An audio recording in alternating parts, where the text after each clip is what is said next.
क्या AI after effects को replace कर सकता है? मुझे आफ्टर इफेक्ट्स यूज करना नहीं आता, लेकिन मैंने एआई को एक चैलेंज दिया।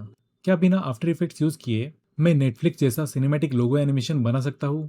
और रिजल्ट 100% आइडेंटिकल नहीं था, लेकिन सरप्राइजिंगली क्लोज था। आज मैं आपको एग्जैक्टली दिखाऊंगा कि मैंने ये कैसे बनाया। मैंने नेटफ्लिक्स के इस शॉर्ट लोगो एनिमेशन को रेफरेंस के तौर पर लिया और गोल था सेम टाइप का animation structure, same cinematic feel और सिमिलर मोशन, लेकिन अपने चैनल के एमडी लोगो के साथ। और सबसे इंटरेस्टिंग बात, मैं आफ्टर इफेक्ट्स का यूज नहीं करूंगा। सबसे पहले मैंने नेटफ्लिक्स एनिमेशन को डाउनलोड किया। उसके बाद मैं चैट जीपीटी पे गया और पूरी एनिमेशन का MP4 अपलोड कर दिया। और मैंने चैट जीपीटी को कहा, refer this Netflix logo animation and create a similar remotion animation prompt for my channel name the mister developer. ChatGPT ने रेफरेंस को एनालाइज करके एक डिटेल प्रॉम्प्ट दिया। अब इस प्रॉम्प्ट को मैंने क्लाउड कोड में पेस्ट कर दिया और रिमोशन में एनिमेशन जनरेट करने को कहा। और ऑलमोस्ट 16 मिनट्स बाद एनिमेशन रेडी था। चलिए देखते हैं। कंसेप्ट तो सही था, लेकिन नेटफ्लिक्स रेफरेंस से कंपेयर करने पर डिफरेंस क्लियरली दिख रहा था। कैमरा मूवमेंट अलग, टाइमिंग अलग, लोगो ट्रांसफॉर्मेशन भी अलग, और ओवरऑल सिनेमैटिक फील भी मैच नहीं हो रहा था। तो मैंने सोचा शायद चैट जीपीटी को और डिटेल्ड फीडबैक देना पड़ेगा। इस बार मैंने नेटफ्लिक्स रेफरेंस के साथ जनरेटेड एनिमेशन भी चैट जीपीटी में अपलोड किया और मैंने स्पेसिफिकली कहा, compare both animations and regenerate the prompt focusing on timing, camera movement, lightning and overall cinematic feel. Chat GPT ने अब और डिटेल प्रॉम्प्ट जनरेट किया। मैंने प्रॉम्प्ट क्लाउड कोड में डाला, चैनल लोगो अटैच किया और फिर से रेंडर स्टार्ट कर दिया। लेकिन अनफॉर्चुनेटली ये रिजल्ट भी रेफरेंस के क्लोज नहीं गया। एक्चुअली कुछ एस्पेक्ट्स में पहले रिजल्ट से भी ज्यादा डिफरेंट था। तो मुझे एक चीज समझ आ गई, सिर्फ प्रॉम्प्ट को डिटेल बनाने से प्रॉब्लम सॉल्व नहीं होने वाली। अब मैंने चैट जीपीटी को साइड में रखा और डायरेक्टली क्लाउड कोड को नेटफ्लिक्स एनिमेशन रेफरेंस दिया। इस बार टेस्टिंग के लिए मैंने अपने लोगो की जगह सिर्फ एक लेटर डी यूज करके एक्सपेरिमेंट किया। मेरा थॉट सिंपल था, अगर क्लाउड कोड खुद वीडियो को एनालाइज करके सिमिलर एनिमेशन बना सके तो शायद प्रॉब्लम चैट जीपीटी के प्रॉम्प्ट में थी।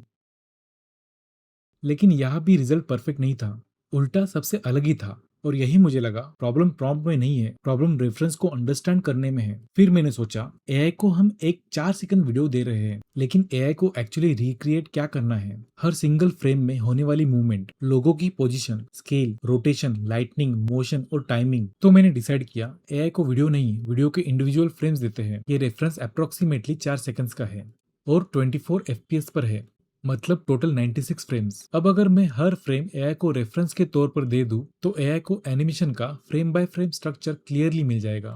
फ्रेम्स एक्सट्रैक्ट करने के लिए मैंने VLC मीडिया प्लेयर यूज किया। प्रेफरेंस में जाकर सीन फिल्टर एनेबल किया, आउटपुट फोल्डर सिलेक्ट किया, रिकॉर्डिंग रेशो 1 रखा और वीडियो प्ले कर दिया।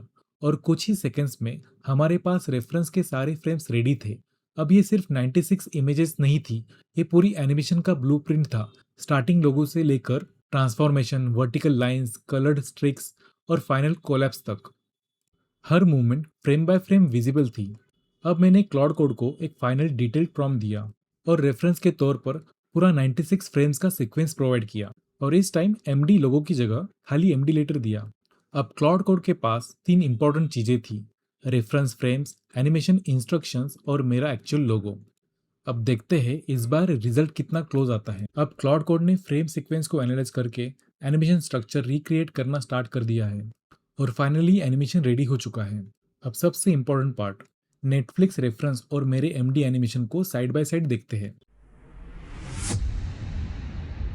Overall animation structure surprisingly similar है। दोनों में लोगो रिवील होता है, होल्ड होता है, फिर लोगो वर्टिकल लाइंस में ट्रांसफॉर्म होता है और उसके बाद कलरफुल लाइट स्ट्रिक्स स्क्रीन को फिल करते हैं। तो अब ओरिजिनल क्वेश्चन पर वापस आते हैं, क्या एआई ने आफ्टर इफेक्ट्स को रिप्लेस कर दिया? मेरे एक्सपेरिमेंट का आंसर है नो। एआई ने आफ्टर इफेक्ट्स को कम्प्लीटली रिप्लेस नहीं किया, लेकिन एआई ने डेफिनेटली प्रूव किया है कि कॉम्प्लेक्स मोशन ग्राफिक्स के कुछ पार्ट्स बिना आफ्टर इफेक्ट्स के भी क्रिएट किए जा सकते हैं। एआई आपकी हेल्प कर सकता है एनिमेशन लॉजिक जनरेट करने में, कोड लिखने में, आइडियाज टेस्ट करने में और रिपीटेटिव वर्क ऑटोमेट करने में। लेकिन एग्जैक्ट कंट्रोल, प्रिसाइज टाइमिंग, की फ्रेम्स, कंपोजिटिंग और फाइनल पॉलिश के लिए आफ्टर इफेक्ट्स अभी भी बहुत पावरफुल है।